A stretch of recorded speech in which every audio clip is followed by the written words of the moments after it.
peaceful facade of Wisteria Lane had recently been shattered.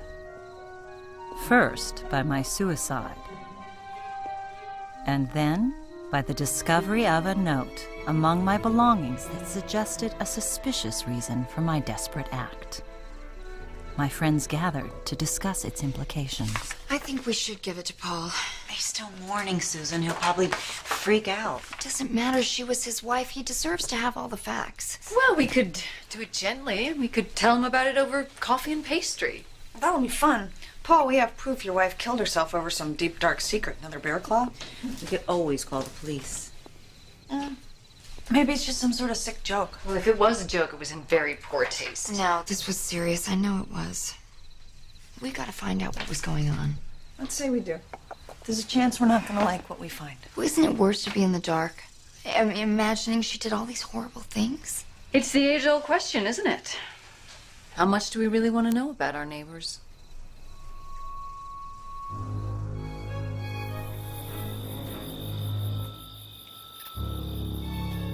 My friends were right to be concerned.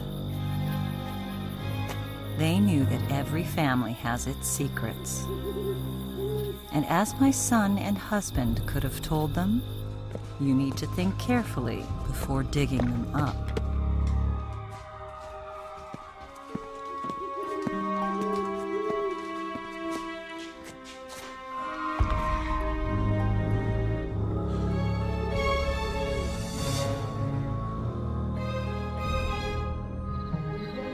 After talking for hours, my friends still hadn't agreed on what to do with the note. So they decided to talk about it in the morning after a good night's rest. But no one could fall asleep that night. They each kept thinking of my suicide and how terribly alone I must have felt. You see, loneliness was something my friends understood all too well.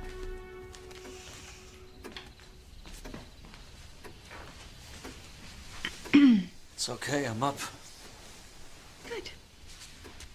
I have a question for you. Okay.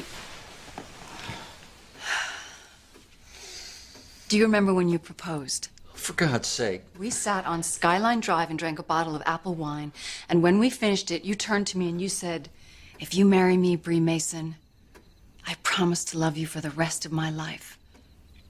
And even though I was engaged to Ty Grant, and even though my father didn't like you, I said yes. That was a long time ago. You were going to cancel the meeting with that divorce lawyer, and we're going to find ourselves a marriage counselor. Bree. You promised.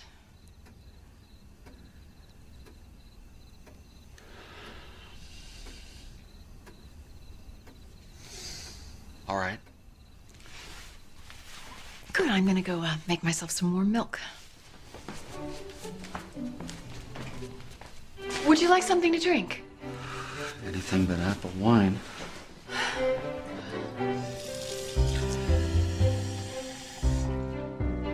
Susan awoke that night alone and parched. But as she gazed out her window, she saw the tall drink of water she needed to quench her thirst. Dear Diary, Mike doesn't even know I'm alive. Shut up.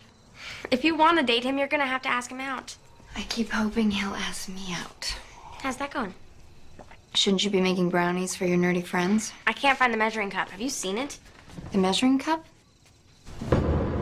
Yeah.